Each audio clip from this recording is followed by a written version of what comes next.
hapon, Pilipinas at buong mundo. Naitay, kapuso, pahiram po ng 20 minutes ng inyong hapon. Ako po si Boy, and welcome to Fast Talk 2024 Year-End Special.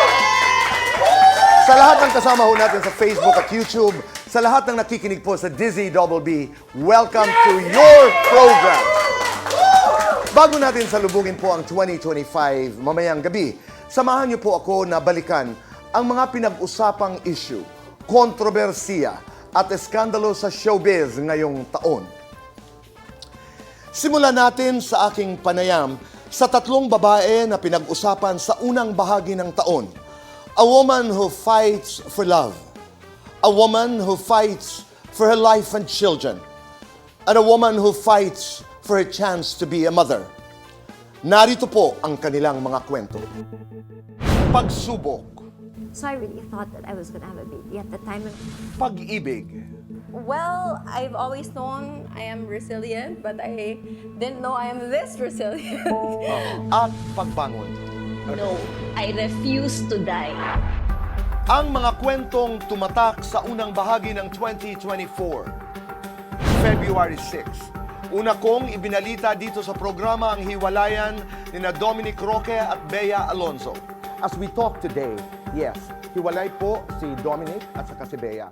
February 11, kinumpirma ito ni na Bea at Dominic sa isang joint statement. 7 buwan matapos silang ma-engage. Hindi man nila dinetalye ang dahilan pero nilinaw ni Bea na mutual ang kanilang desisyon na maghiwalay. It was a very serious relationship, obviously.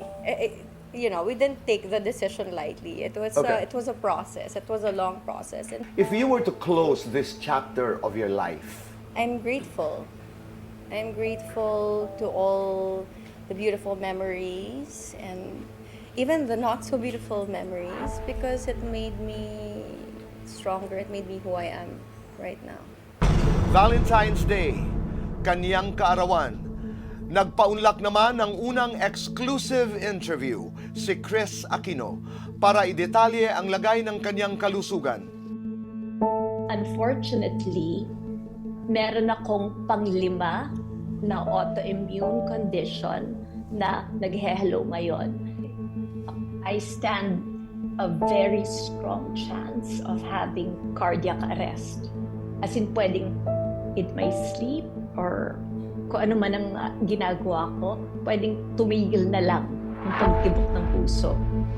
Sa kabila ng bigat na kaniyang pinagdadaanan, isang pangako ang kaniyang binitawan. Wala sa pananaw ko sa buhay na pwedeng sumuko. Kailangan lumaban. Okay? And I'm 53 now. I want to still be here when I'm 63. March 15, sa aking two-part interview sa mag-asawang Hart at Cheese Escudero, binahagi ni Hart na muli siyang nakuna noong Pebrero. But I was expecting my only girl that I had left, eggs.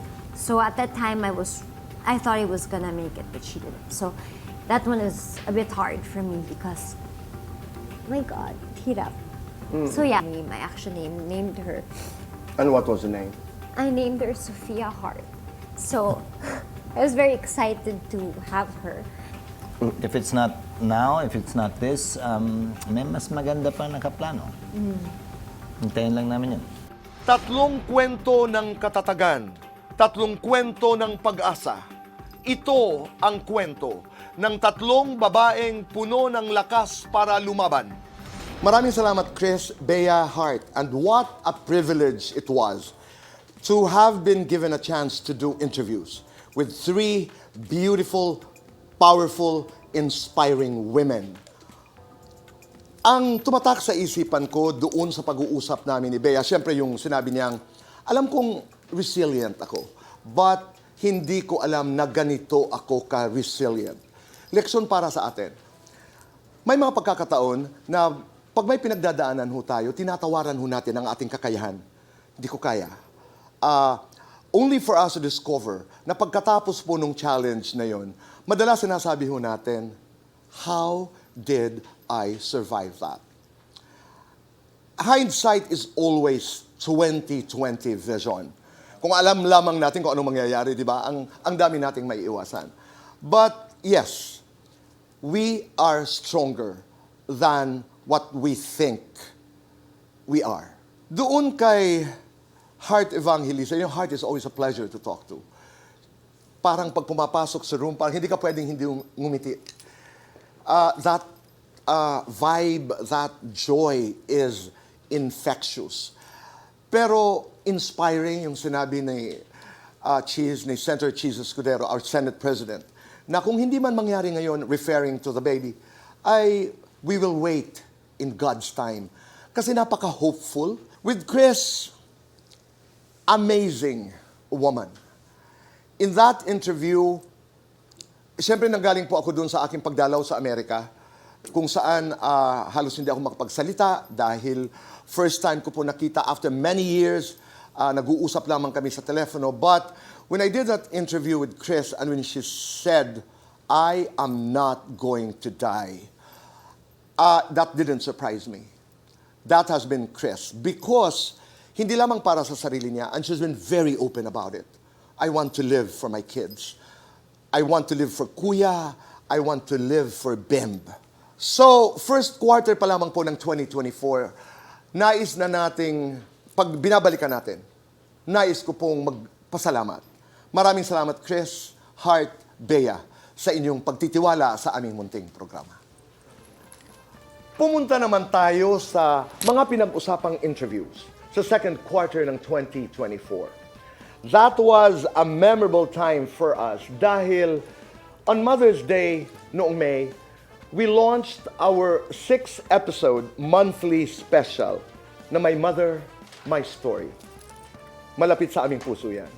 And in one of those episodes, we paid tribute to the life of a great actress we lost too soon.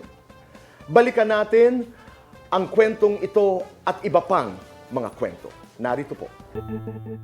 Nitong taon, nagluksa ang industriya ng showbiz sa biglaang pagpanaw ng dakilang aktres na si Jacqueline Jose. I just like to say that her undeniable legacy will definitely forever live on as she herself. Her life itself was her greatest obra maestra. Hunyo, 3 buwan matapos pumanaw si Jane, nagpaunlak ng unang interview si Andy Eigenman dito sa programa at sa aming monthly special na My Mother, My Story. Inalala ni Andy ang makulay na buhay ng kanyang ina at kanilang relasyon na nilalarawan niya bilang hindi perpekto pero buo. Kami ni nanay sa mga oras na oo, meron kami mga hindi pagkakasundo. Pero kahit minsan, kahit kailan, walang moment na hindi kami proud sa isa't isa. Yeah. Evidence siya at ako na ang pagmamahal pwedeng maging sapat. On a lighter note, naging daan naman ang ating programa sa muling pagtapak ni James Reid sa bakuran ng GMA. At sa Fast Talk, naging palaisipan sa iba ang kaniyang sagot. Your biggest achievement? Biggest achievement? Taking control of my career. Your biggest regret? Taking control of my career. Maraming salamat, James. Maraming salamat, Jano. At maraming salamat, Andy. It was refreshing to see James Reid dito po sa GMA 7. Nakakatuwa yung kanyang sagot doon sa Fast Talk nung tinanong natin kung ano ang kanyang so far pinakamalaking achievement. Sabi niya, taking control of my career. Nung sinabi naman natin kung ano ang pinakamalaking challenge, yun din ang kanyang kasagutan. You know, there's wisdom doon sa kanyang sinabi. Minsan, hindi minsan, kadalasan yung source natin ng kaligayahan, yun din ang source ng pain. Pero I'll take a different tack. In my interview with James, ang takeaway ko doon, lessons. And being the best version of ourselves. Lessons na nanggagaling sa hindi tamang mga desisyon, nanggagaling sa risks. Because what is life, especially dito sa ating trabaho, kung walang risks? Pero yung being the best version of oneself, because I've had conversations with James Reid as a friend, ang gusto ko lamang po maibahagi sa inyo, that when we talk about lessons and being the best versions of ourselves, we're not talking about perfection. Kasama ho dyan yung the good and the bad. Your best version is not perfect. That leads me to Andy Eigenman and her late mother, the great actress Jacqueline Jose. Buong pusong sinabi ni Andy, hindi perpekto ang aming relasyon, pero buo. Hindi ba ang sarap isipin na pag-isipan din natin ang ating mga relasyon with our parents, with our husbands, wives, siblings? Our relationships are not perfect. Pero kung masasabi natin na buo, ang ibig sabihin para sa akin noon, binigay ko ang lahat. Binigay ko ang lahat. Siguro tama ang iba, nagkamali ang iba, but I gave it my all. Maraming salamat, Andy. Sa ating pagbabalik, ang mga kasong yumanig sa showbiz, ang mga pinagpiestahang screenshots, ang mga issue ng hiwalayan at iba pa. Lahat ng yan, babalikan natin sa pagbabalik ng Fast Talk with Boy Abunda, the 2024 Year-End Special. Kami nagbabalik po dito sa Fast Talk 2024 Year-End Special. Mabigat ang pagpasok ng ikatlong bahagi po ng 2024 dahil sa mga kasong may kinalaman sa rape, sexual harassment, at estafa na kinasangkutan ng ilang kapuso stars. Balikan natin ang mga isyong ito, panoorin po natin ito. Inumpisahan niyo, tatapusin ko. Sa pahayag na ito ni Nino Mulak, sumabog ang balita tungkol sa panghahalay di umano sa kanyang anak na si Sandro Mulak. Gabi ng GMA Gala nitong taon.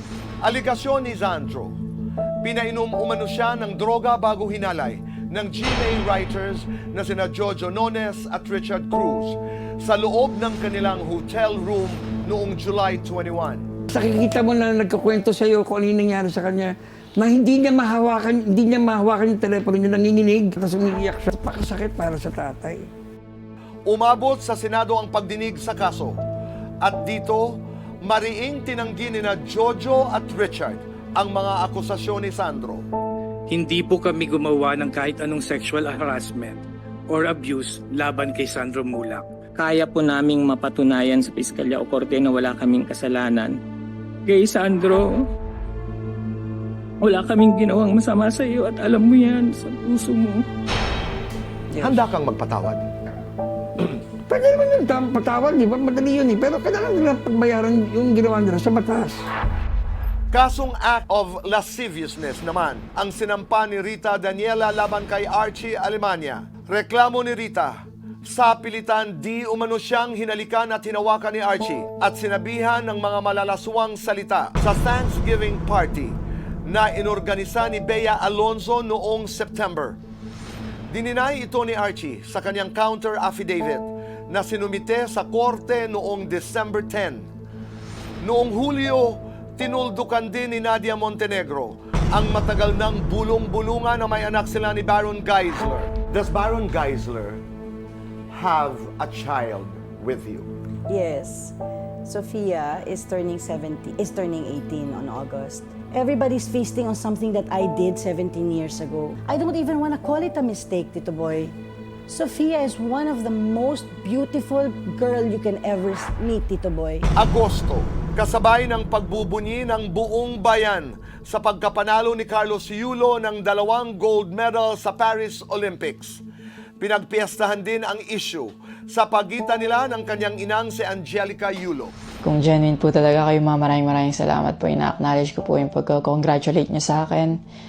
Pero nagpa-flashback pa rin po talaga yung masasakit niyong sinabi sa akin at yung mga hindi niyo pag-wish well sa akin. Like, Na ito'y lumaki dahil nag-usap silang dalawa gamit-gamit ang social media. Ayun. So, ang daming nuances na palagay ko hindi natin alam, pero nakisawsaw tayo doon sa iba't ibang opinion dahil ang basehan natin ay kung ano lamang ang ating nababasa, ating naririnig. Diba? So, based on that, kanya-kanyang posisyon. Halimbawa ako noon, nung ako'y tinanong, siyempre sabi ko, I'm the wrong person to ask because I will do anything for my mother. Mali, tama, ang nanay ko, and I am personal, I'm not talking about Carlos and Mrs. Yulo, kahit anong mangyari, kahit anong diferensya, hindi ako sasagot sa nanay ko, titiisin ko ang lahat. But that again is me. Ako din, boy. Ikaw din. Ako din. Oo. Ako din. So, I'm not gonna go to the issue. I'm not gonna go into the details like sino ang tama, ano ang mali.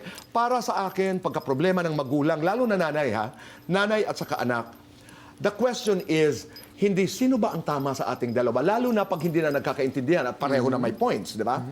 Ang tanong, gaano ba kalaki ang pagmamahala natin?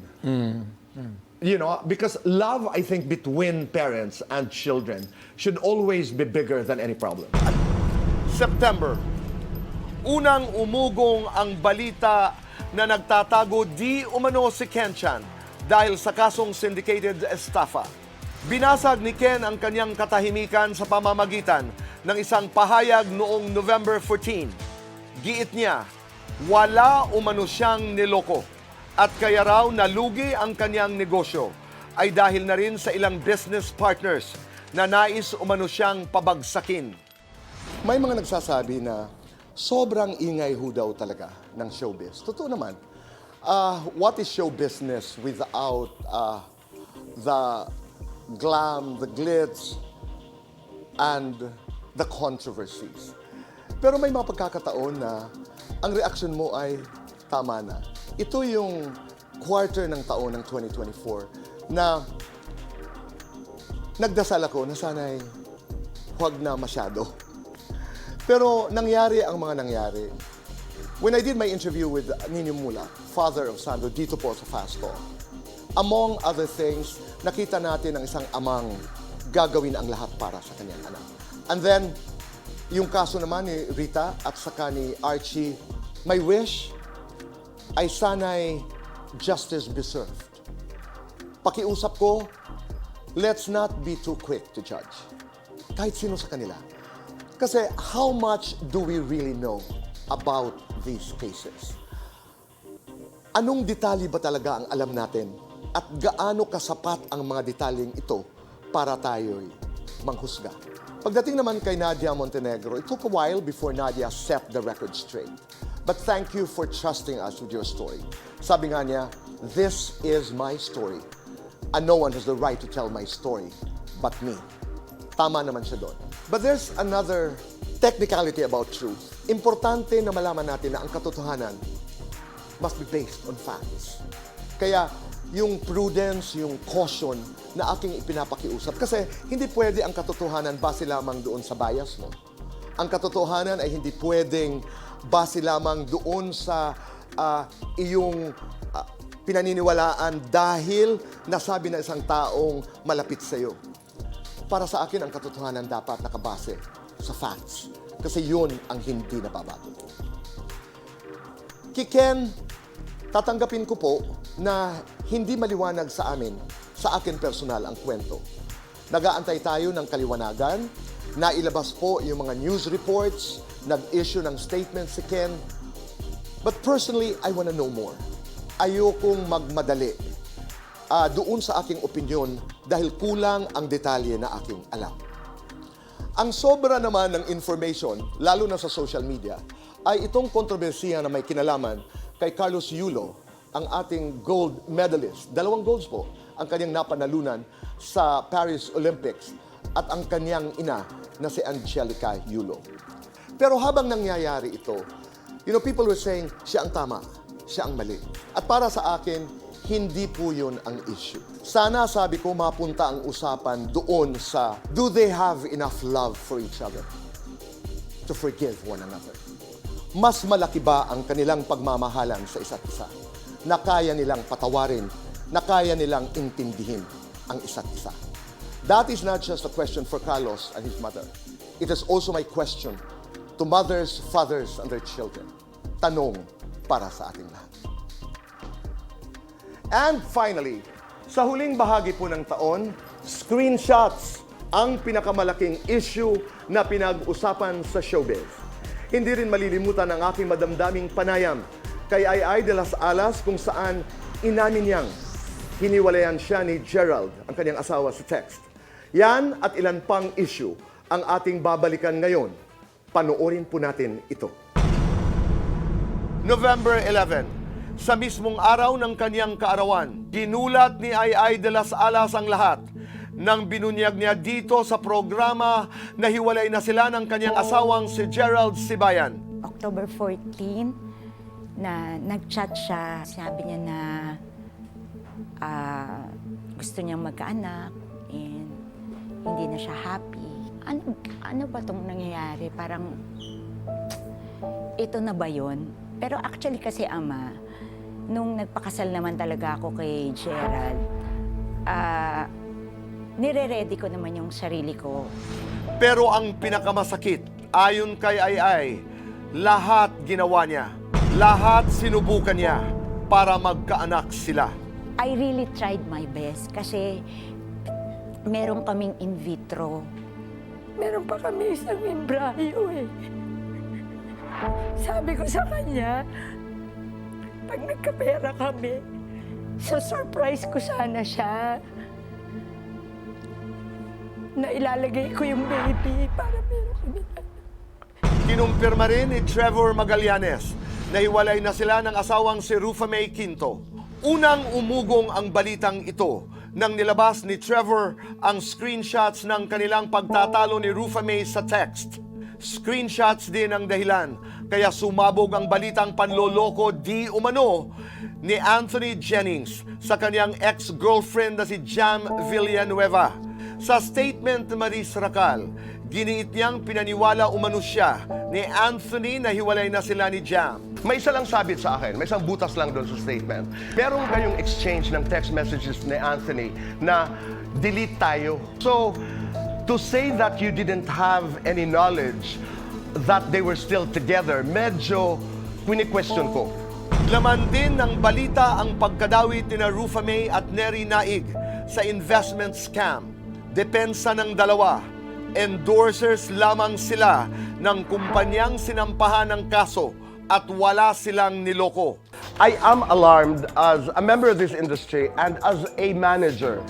Ang endorser ba ay salesman? Sa aking pagkakaunawa bilang manager, ang nagwawaran po sa publiko na ang produkto ay maganda, ay matino ang serbisyo, ay ang may-ari ng kumpanya.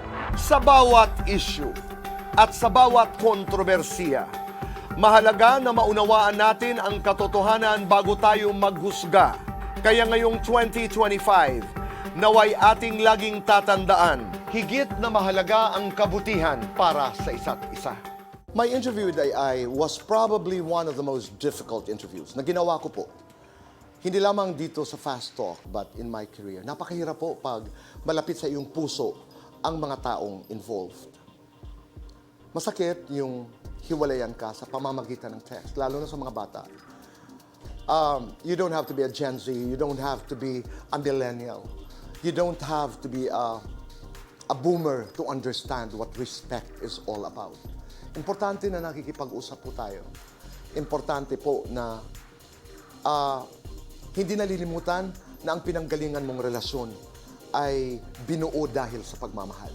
Pagdating naman kay Rufa May at kay Trevor, kasalukuyan hindi pa kumpleto ang ating balita dito. Ang kwento natin ay napakarami pang butas. Marami tayong nakikita ng mga screenshots. Itong napaka-controversial na salita ngayon because of the screenshots. Hindi lamang sa showbiz, pero kahit sa ating buhay na pang-araw-araw, na pag-uusapan na yung screenshots as a weapon na pag hindi ka umayos, pag hindi ka tumino, may tono na gano'n, meron namang, sige ka, meron akong mga hawak na ganito. Na sana, huwag natin i-weaponize itong mga screenshots. Ako yun ang aking wish. I know may legal na pananaw dito. Pero marami sa mga paghihiwalay na ganito, at the height of emotions, at the peak of emotions, kasi nakakalimutan natin na ang pinanggalingan ng lahat ng ito ay pagmamahal. Itong kay Peachy naman, kay Rufa May at kay Neri Naig, ito'y mga legal issues. Ang takeaway ko dito, may mga problema may mga kontrobersiya na hindi natin ma-resolba sa pag-uusap, sa opinion mo, sa opinion ko. There are cases that must be brought to the courts of law. Na yun po ang nangyari. Dito naman sa Maris Racal at Anthony Jennings at Jam Villanueva, ako ang prayer ko, sana in hindsight, someday, one day in God's good time, they look back and they all say, wow, that happened to us. And today, and I'm talking about the future, buo tayo. I don't know how we survived that. But we learned our lessons and we became better people. Maraming salamat. Naitay Kapuso, salamat po itong buong taon sa inyong pagpapatuloy sa amin, sa inyong mga puso at tahanan. Continue to be kind. Sabi nga nila, kindness begets kindness. Make your nanay and tatay proud and say thank you. You know, ngayon lamang there's that song, Shake It Off, Taylor Swift. May isang linya doon na napakaganda na sabing, it's like there's music in my mind that says, it's gonna be all right. We're looking forward to a prosperous, to a safer, to a happier 2025. Goodbye for now, and God bless.